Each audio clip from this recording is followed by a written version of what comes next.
नमस्कार विद्यार्थियों। Rajasthan GK class में आप सभी का स्वागत है। आज का हमारा टॉपिक है राजस्थान की जनजातियां और ये पार्ट फर्स्ट है। ठीक है, और ये सभी कंपटीशन एग्जाम के लिए यूजफुल है। हम लगातार छोटे छोटे वीडियो के जरिए राजस्थान जीके को कंप्लीट करने का प्रयास करेंगे। तो आपको लगातार साथ साथ बने रहना है और साथ साथ नोट्स बनाते रहना है। ठीक है, तो क्लास को हम स्टार्ट करते हैं। तो सबसे पहले हमारे पास आता है कि राजस्थान में सर्वाधिक जनजाति वाला क्षेत्र कौन सा है। तो राज्य में सर्वाधिक जनजाति वाला क्षेत्र जो है यह आपका दक्षिणी व दक्षिणी पूर्वी भाग कौन सा है।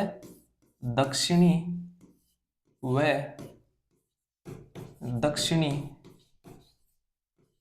पूर्वी भाग।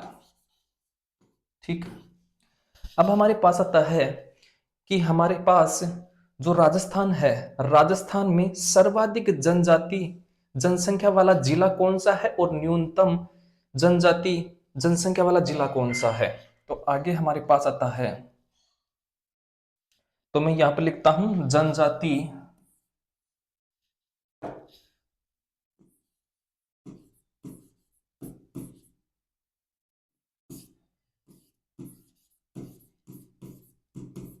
जनसंख्या वाला। इसमें कौन कौन से आ जाएंगे, इसमें दो आ जाएंगे, एक तो सर्वाधिक आ जाएगा, एक न्यूनतम वाला। तो एक तो आ जाएगा सर्वाधिक कहां पर पाए जाते हैं, सर्वाधिक जिला जहां पर क्या पाए जाते हैं, जनजाति। तो कौन कौन से आ जाएंगे, पहला तो हो जाएगा क्या आपका उदयपुर। ठीक है, दूसरा हो जाएगा आपका बांसवाड़ा। तो दूसरा हो गया है बांसवाड़ा। अगर बात पूछे कि न्यूनतम जनजाति जनसंख्या वाला जिला कौन सा है, तो हम यहां पर लिखता हूं न्यूनतम जिला। तो वो कौन कौन से हो जाएंगे, तो पहला तो हो जाएगा बीकानेर और दूसरा क्या हो जाएगा आपका नागौर। ठीक है, आगे हमारे पास आता है, अगर हमें पूछे कि प्रतिशत के आधार पर जनजाति पूछेगा मैं, तो यहां पर लिखता हूं प्रतिशत के आधार पर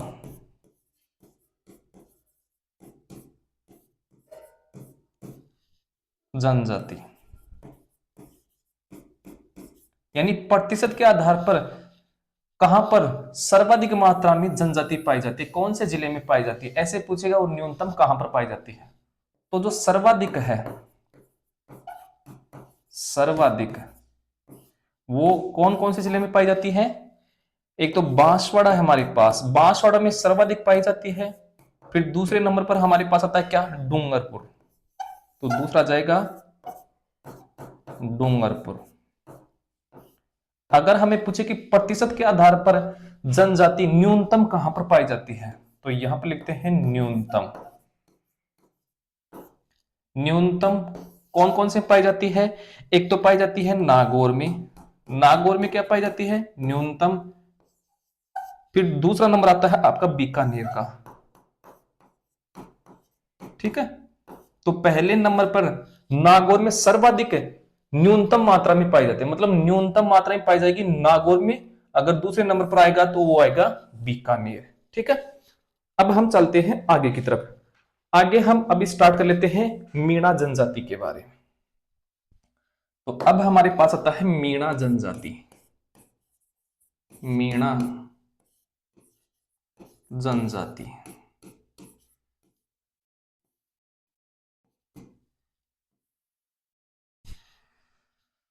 पहले तो इसमें आता है कि जो मीणा है, मीणा शब्द का क्या अर्थ है, तो इसमें आ जाएगा मीणा शब्द का अर्थ, मीणा शब्द का अर्थ वो क्या होता है आपका, होता है मीन। मीन का मतलब क्या होता है, मछली, मीन या मछली।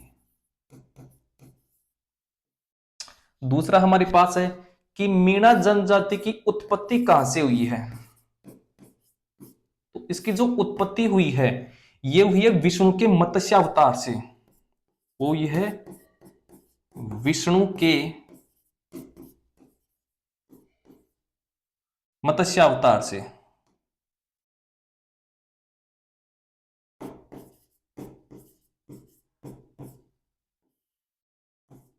ठीक है। अगला हमारे पास है, इसका उल्लेख कहां पर मिलता है हमें, उल्लेख। तो इसका जो उल्लेख मिलता है वो मिलता है मत्स्य पुराण में, मत्स्य पुराण में। नेक्स्ट है हमारे पास, उल्लेख हो गया हमारे पास। आगे हम बात कर लेते हैं कि जो मीणा जनजाति है यह राजस्थान की सबसे बड़ी जनजाति है। तो नेक्स्ट है राजस्थान की सबसे बड़ी जनजाति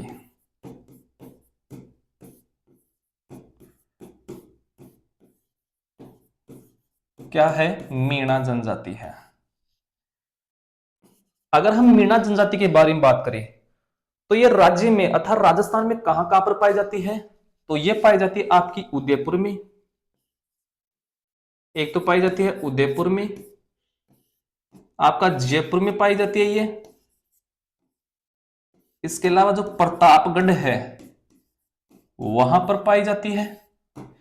प्रतापगढ़ के अलावा ये दौसा में पाई जाती है।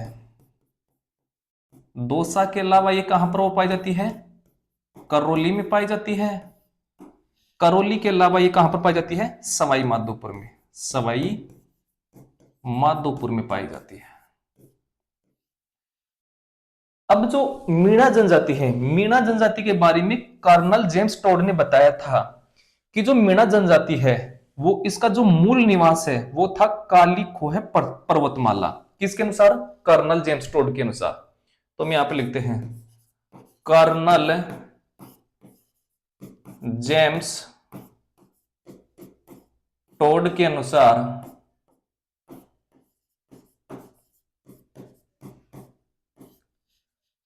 इनका जो मूल निवास है, किनका, मीणा जनजाति का मूल निवास वो क्या था, काली खोह पर्वतमाला, काली खोह, सॉरी खोह लिखना में, काली खोह पर्वतमाला। ये काली खोह पर्वतमाला ये कहां पर पड़ती है, अजमेर व आगरा में, अजमेर व आगरा में पड़ती है। ठीक है। अगर हम बात करें मीणा जनजाति है, मीणा जनजाति में इसका प्रारंभ में शासक कहां पर था, तो ये था आपका ढूंढाड़ या आमेर में। प्रारंभ में मतलब ये कहां पर रहती थी, तो ये ढूंढाड़ में पाई जाती है। ढूंढाड़ कहां पर पड़ता है, जयपुर में। कहां पर पड़ता है, जयपुर में। तो नेक्स्ट हमारे पास आता है प्रारंभ में शासक, प्रारंभ में शासन ये कहां पर करती थी, तो ये करती थी ढूंढाड़, और ढूंढाड़, और ढूंढाड़ कहां पर पड़ता है आपका, जयपुर में। या ढूंढाड़ नहीं आई तो आपको ध्यान में रखना है आमेर में। तो प्रारंभ में शासन करती थी ढूंढाड़ या आमेर में। नेक्स्ट हमारे पास है कि जो मीणा जनजाति है ये आमेर के शासक का राज तिलक क्या करती थी। इसका कार्य था राज तिलक करना आमेर के शासकों का। तो ये कार्य करती थी आमेर के शासकों का राज तिलक करती थी, राज तिलक।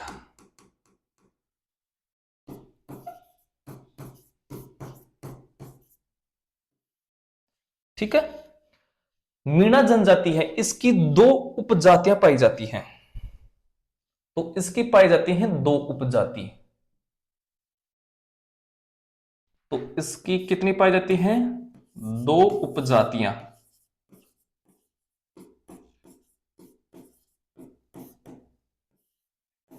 पहली तो कौन सी है? जमींदार मीणा। जमींदार मीणा। दूसरी है आपकी चौकीदार मीणा।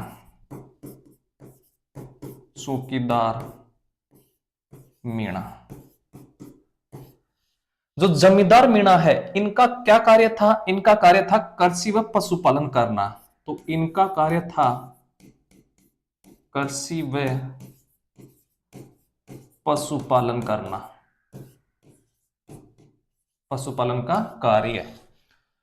और जो चौकीदार मीणा है, इनका कार्य था सुरक्षा करना। चौकीदार का क्या कार्य होता है? सुरक्षा करता है वो। तो इनका कार्य था सुरक्षा का कार्य। ठीक है। अब जो मीणा जनजाति है, ये क्या है?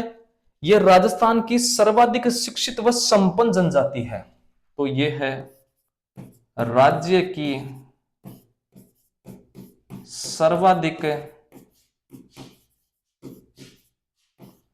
सर्वाधिक शिक्षित व संपन्न जनजाति। शिक्षित व संपन्न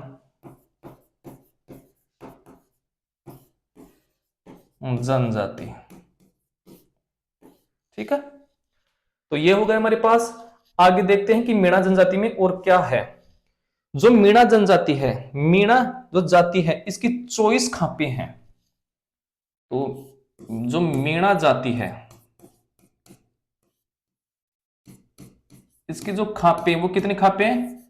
24 खापे। खापे का मतलब होता है शाखाएं। आपको ये ध्यान में रखना है। ठीक है। जो मीणा जनजाति का प्रयागराज है, वो कहा जाता है रामेश्वर। रामेश्वर को किसको कहा जाता है? रामेश्वर को। और ये रामेश्वर कहां पर पड़ता है? सवाई माधोपुर में। तो मैं लिखता हूं मीणा जाति का प्रयागराज। ये क्या है? रामेश्वरम है।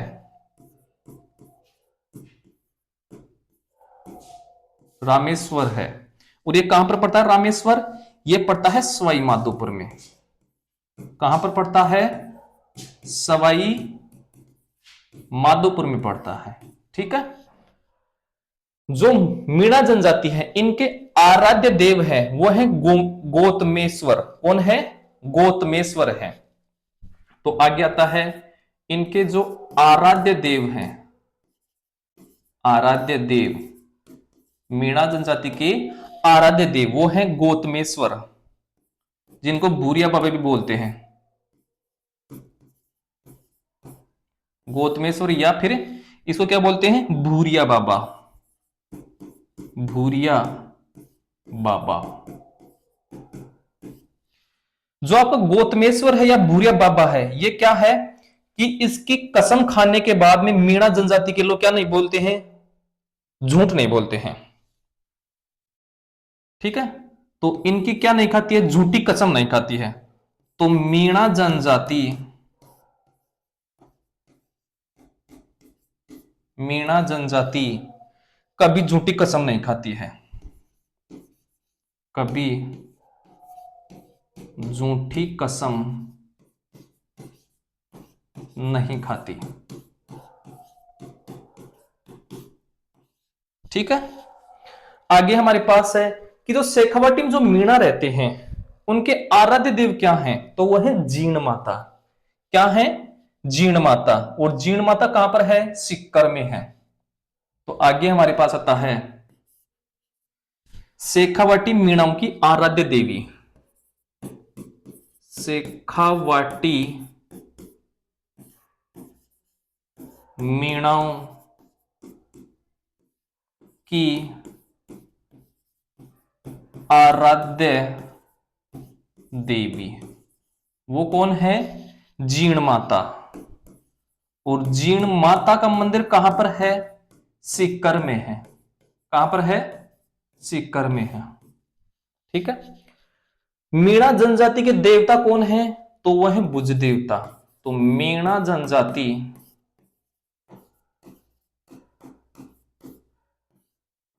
के देवता, मीणा जनजाति के देवता हैं भुज देवता। भुज देवता। मीणा जनजाति, मीणा जो जाति होती है इसकी पंचायत का मुखिया क्या कहलाता है? तो वो कहलाता है पटेल। तो नेक्स्ट हमारे पास आता है मीणा जाति की पंचायत का मुखिया क्या कहलाता है? पटेल कहलाता है। ठीक है। नेक्स्ट हमारे पास आता है कि जो सबसे बड़ी इनकी पंचायत होती है उनको क्या कहते हैं? उनको कहते हैं चौरासी। तो इनकी सबसे बड़ी पंचायत, सबसे बड़ी पंचायत, इनकी सबसे बड़ी पंचायत होती है आपकी चौरासी। सबसे बड़ी पंचायत का क्या नाम है? चौरासी नाम है। अगर हम बात करें कि जो मीणा जनजाति के जो लोग होते हैं ये अपना अनाज इकट्ठा करते हैं, तो अनाज जो इकट्ठा करते हैं उन कोठियों क्या बोलते हैं? उनको बोलते हैं ओबरी। ठीक है। तो अनाज संग्रहण हेतु बनाई गई कोठियां क्या कहलाती हैं? ओबरी। अनाज संग्रहण हेतु बनाई गई कोठियां क्या कहलाती हैं? ओबरी कहलाती हैं। आगे चलते हैं। आगे हमारे पास आता है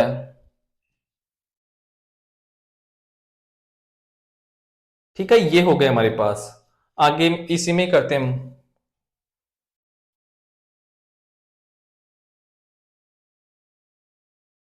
जो मीणा जनजाति है, मीणा जनजाति में जब लड़के का जन्म होता है तो उस समय क्या बजाई जाती है? थाली बजाई जाती है। तो लड़के के जन्म पर, लड़के के जन्म पर क्या बजाई जाती है? थाली बजाई जाती है। अगर लड़की का जन्म होगा, क्या लड़की का जन्म होता, उस समय क्या बजाई जाती है? सूप बजाई जाती है। सूप। लड़की के जन्म पर क्या बजाई जाती है? सूप बजाई जाती है। अभी कोई वाद्य यंत्र होगा सूप। ठीक है। अब इसमें जो मीणा जनजाति है, मीणा जनजाति में एक प्रथा होती है छेड़ा फाड़ना। क्या होती है? छेड़ा फाड़ना। तो ये क्या होता है छेड़ा फाड़ना? छेड़ा फाड़ना तो ये क्या होता है? यानी कि तलाक लेना होता है ये। ठीक है। तो ये होता है विवाह विच्छेद का तरीका होता है। विवाह विच्छेद मतलब तलाक लेना, विच्छेद का तरीका है ये। इसमें क्या होता है छेड़ा फाड़ना में? इसमें पुरुष अपने गमछे का एक भाग फाड़कर देता है। पुरुष अपने गमछे का एक भाग फाड़ कर देता है।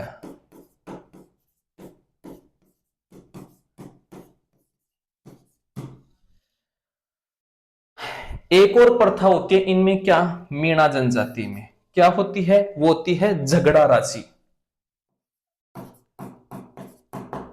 झगड़ा राशि।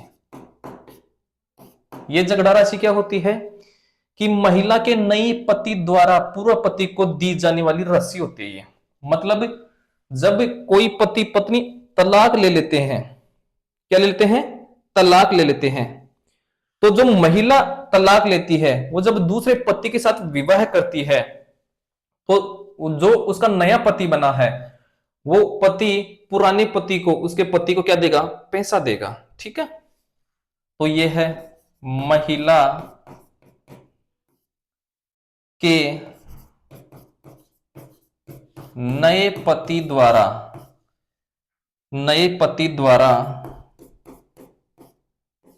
पूर्व पति को